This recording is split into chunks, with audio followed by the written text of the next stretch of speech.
Ако не уважаваш народните будители и тяхното дело, подмини това видео. В противен случай го изгледай до край и покажи уважението си към тях. Паисий Хилендарски е важна фигура в българското възраждане и се смята за един от първите, които събуждат българското национално самосъзнание.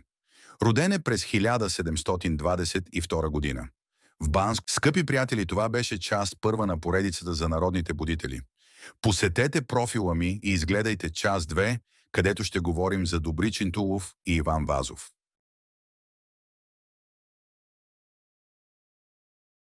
В този клип ще ви разкажа за някои от българските будители и нека, спомняйки си за тях и делата им, да почетем тяхното велико дело. Първите личности, за които ще говоря, са светите братя Кирил и Методий, създателите на славянската писменост. Свети Кирил, роден като Константин, и Свети Методий са родени в Солун през 9 век в семейство с високо положение и получили добро образование. Братята владеят няколко езика, включително славянски, и от ранна възраст се отличават със своята начетеност и желание за духовна служба. Кирил е известен като философ и е бил преподавател в Константинопол, където става един от най-образованите хора за времето си, докато Методий следва пътя на административната и духовна служба. През 863 година, след молба от княз Ростислав от Великоморавия към Византия, император Михаил III изпраща двамата братя на мисия, за да покръстят славянските народи и да обучат свещеници, които да проповядват на славянски език. До този момент богослужението било достъпно само на гръцки, латински и еврейски, които повечето славяни не разбирали. За тази цел Кирил и Методий създават глаголицата, първата славянска азбука, която била съобразена с особеностите на славянската реч. Братята превеждат важни религиозни текстове, включително част от Библията и богослужебни книги, като по този начин правят християнското учение достъпно за славяните. Тази дейност среща съпротива от някои среди в католическата църква, които считат, че само гръцкият, латинският и еврейският са подходящи за богослужение. Кирил и Методий обаче успяват да защитят правото на славяните да се молят на собствения си език пред папа Адриан II, който одобрява преводите и посвещава учениците им като свещеници. Кирил умира в Рим през 869 година, след като приема монашески обет и името Кирил.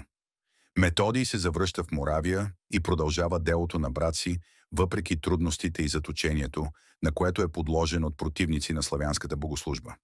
След смъртта на Методий през 885 година, учениците им са изгонени от Моравия, но намират убежище в България при княз Борис I. Княз Борис I оценява значението на тяхното дело и подкрепя учениците на Кирил и Методий, които създават школи в Преслав и Охрид и така полагат основите на българската писменост и култура. През 10 век в България възниква нова славянска азбука – кирилицата, която е вдъхновена от глаголицата и е адаптирана за нуждите на български език. Свети Кирил и Методий са почитани като създатели на славянската писменост и като просветители, които полагат основите на духовното и културното развитие на славянските народи. През 1980 година папа Йоан Павел II ги обявява за съпокровители на Европа, признавайки значението на тяхното дело за европейската култура.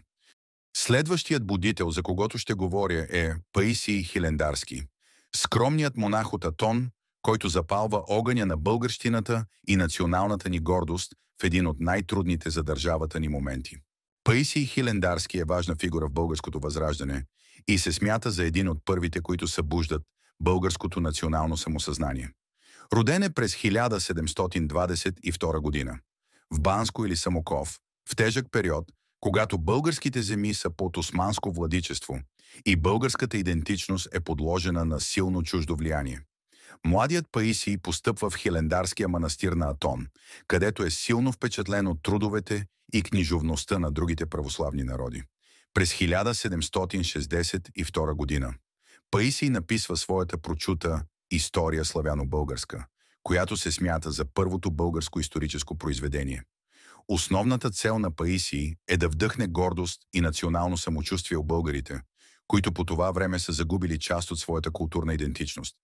В «История славяно-българска» той разказва за славното минало на България, за царете, културата и постиженията на народа, като подчертава значението на това българите да знаят и уважават своята история и език.